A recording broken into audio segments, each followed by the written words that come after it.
If you follow me on Facebook or Instagram, you know that round one of short course racing for me did not go as planned. So I was supposed to race round one in Adrian, Missouri at Adrenaline Motorplex last weekend, and the RZR did not work for me. So I went to go load it up the night before the race. Everything worked fine. Day of the race, it was not running right. So I'll get to that towards the end of this video, and I'll give you a little walk around of the RZR. But before we do that, I want to show you guys some of the highlights from round one, because even though I wasn't racing, I still wanted to get a little bit of footage. So it's not the best, but I want to show you guys some of what the Adrian track looks like, and then we'll be digging into the RZR, tell you what happened, and just give you a little update.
So the last video you guys saw, I was putting the steering rack in. So I've got the Super ATV Rack Boss 2.0 in there. But since then, we've obviously got the wheels and tires on there. And then we've got the front bumper, tree kickers, or Nerf bars, or whatever you want to call them. And then we've got a little window net action. And then the rear bumper. So Seek Designs Racing here in Paola, Kansas hooked me up big time with this. He was able to crank this out very quickly. We're not quite done as far as what we need to do for Mid-America. Right now, we've still got the stock doors and a kind of a makeshift window net, which this door won't open all the way when the window net is hooked up. But for Mid-America, we obviously still have to have the bar here and then the door bracing. One thing we also did do though, we've got a custom seat mount. So we had to cut the 2 bars that run across the base of your seat, cut that out. He built this plate that actually drops down here in the back. So the seat naturally tilts back now, but it also sits quite a bit lower, which that was gonna be an issue for me at Mid-America because I have to have 3 inches of clearance between my helmet and the bottom of my cage. And with how that seat was in there, it was not gonna work. So that drops it down nice and really, honestly, makes it really sturdy. So that's gonna work very well for us. And then obviously we've got the Nerf bars. So these are kind of a major staple on all short course builds. You really have to have this. Obviously I still need to paint them up, but you really need those Nerf bars because you don't want people running in and getting hung up on you. Obviously the front is a little bit bigger of a gap, but the big one is back here in the back. You wanna make sure that you have the right clearance between your wheel and then the little Nerf bar there. Another thing I've got are the seal savers. I put those on those shocks just to keep some dirt and mud from getting into the seals and just keeping these shocks clean. I've obviously got some of the issue back here in the back with the shock rub on the body. So I'm trying to minimize that as much as possible. Let's see what else. So the thing with these bumpers and kickers is you'll notice they're all bolted in here. And the reason for this is so ideally if someone say impacts you from the rear, instead of then all of that going into your frame, with this not being a full chassis, this just kind of creates a fail safe. So if someone hits your bumper, maybe it'll bend that bolt or it'll snap that bolt. And then it's easy to get a new bolt and throw it in there instead of bending your frame or causing more damage than just what it would take to bend that bumper. So that's pretty cool little feature of those. We've got a little intake here on the clutch cover. So I wanted to get rid of the big tube, which I've actually got a flexible tube over there, but this ended up working pretty well. So this will at least give it some good airflow. There's not really a whole lot of restrictions. Dirt shouldn't be getting in there too bad. It's still protected from mud and water if the track is muddy. So that should be pretty good. We'll check. If we run into any issues, we'll maybe look at switching that up a little bit. We took the headlights and taillights out. I'm still not sure what I want to do here. I kind of want to cut this piece out, but we'll see. I mean, it doesn't look terrible, but I kind of like the little, or the this part of the back. Kind of just helps tie it all together, but these kind of just look out of place now without any taillights. So I don't know what I want to do with that yet. And we might even end up taking this whole piece off and just making some kind of brackets for the rear fenders. We haven't decided on that yet, but we'll figure that out. We've obviously got the number plates, number 127. Got a number plate back here on the bumper. RPM exhaust. So this is the 3-inch monster core, but I ended up just taking the entire muffler off because it was just gonna get in the way with how we were rigging up the bumper. And it's like, well, if someone hits me in the back and manages to bend the bumper and it hits the exhaust, shoves the whole exhaust forward, maybe it impacts the turbo. Didn't want to mess with that, so we're doing pretty much just a straight exit exhaust, kind of like the Desert Series, but It doesn't have the crazy fancy tip, but it'll work for now. So for the tires, we've got a Valor off-road wheel. These are super, super lightweight, wrapped with a Hoosier Bite short course tire. So these are true race tires. They are supposedly very, very grippy. They feel pretty hard right now, but when they warm up and get a little heat in them, they really, really grip. So those will be nice for the track. But yeah, the Valor wheels and then the Hoosiers total is about 37 pounds per corner.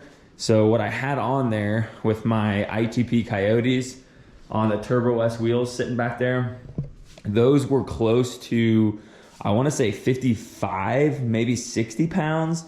And then the stock wheels and tires are like 42, 44. So these cut about 5 pounds per corner off of the stock wheels and tires, which is huge, especially for racing.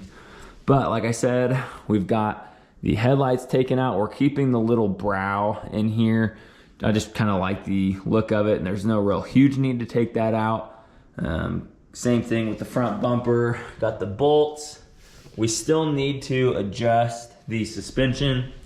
It's sitting a little bit higher in the back. It's kind of hard to tell, but the back is sitting just a little bit higher than the front. You want the front to be level or tilted up just a little bit. That's pretty much an update on where the RZR is, but what happened on race day? So, like I said, we loaded the RZR up the night before. Everything worked perfectly. I was ready to go, I thought. Well, we get to the racetrack Saturday morning and I fire it up to back it off the trailer and all the warning lights are on and the power steering was locked up. So that was freaking out. The shocks were freaking out because that's tied to the steering. So when you have the steering input, your shocks stiffen up. Well, when your power steering's out, then the shocks are out. So the shocks were full stiff, power steering was not working, and I was freaking out. I was there by myself. Obviously, I had a few people there at the track. So Jeremy with Seek Designs was there. And then Thomas Hartzell at HBRP Power Sports or Motorsports was there. So they were able to help me a little bit. But as far as like my family, my wife wasn't there yet. So I was trying to just scramble, figure out if I could get this thing ready to go. I still had to go get registered. I had to get through tech. Everything was just, it was going haywire. So while Thomas was working on this, I went and waited in line for like an hour to get registered. And then he came over and said he was even in with a digital wrench trying to get it all figured out and he wasn't able to pinpoint it. So at that point we were just like, you know what, I'm calling it. Like I could keep fumbling with it, but the more and more I thought about it, the more I was like, my neck brace wasn't even attached to my helmet. I hadn't tried any of that on to make sure it fit right. I hadn't tried all of my safety gear on. I had it all, but I hadn't actually put it on yet to make sure it fit me. It felt good. I was able to get strapped in the car. I hadn't done any of that. So maybe it was a blessing in disguise that I didn't end up racing, but I've got plenty of time now to make sure I get all that tested. I still need to change the oil in the car, but I got home that night because we didn't really have good internet at the track. So I got home and started doing some Googling and everyone was like, oh, it's the battery, it's the battery, it's the battery. Well, it wasn't the battery because the battery's fine. I've tested it, we're good to go. Well, I ended up looking at all the fuses for the car, which I had no clue this was a thing, but this little M case fuse is for your EPS or the electronic power steering. And where this fuse is back here in your center console underneath that piece. I didn't know that was a thing.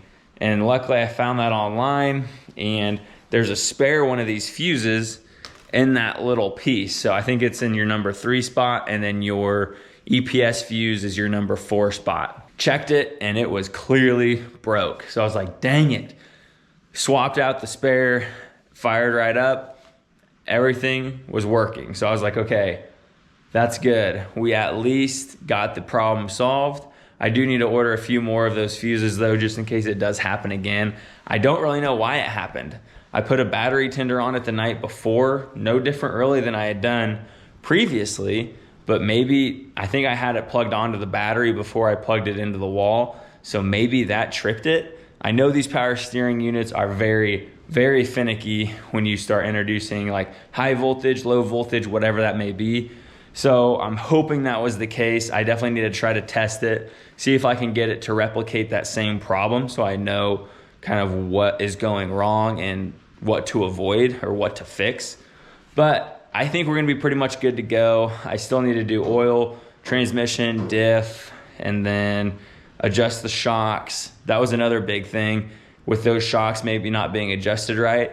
Maybe I would have wrecked that day. So that's kind of another sign. Maybe God was like, no, I'll let you go to the track, but you're not racing because you're gonna end up getting hurt. So that's kind of the way I'm looking at it.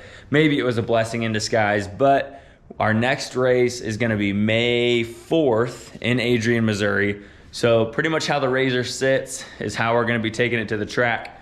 Still gotta do some of that maintenance stuff that I was talking about, but we'll get that all knocked out and then we'll really be able to give this thing a shakedown. I already did do a little bit in the yard. I'll throw that up here for you guys to watch, but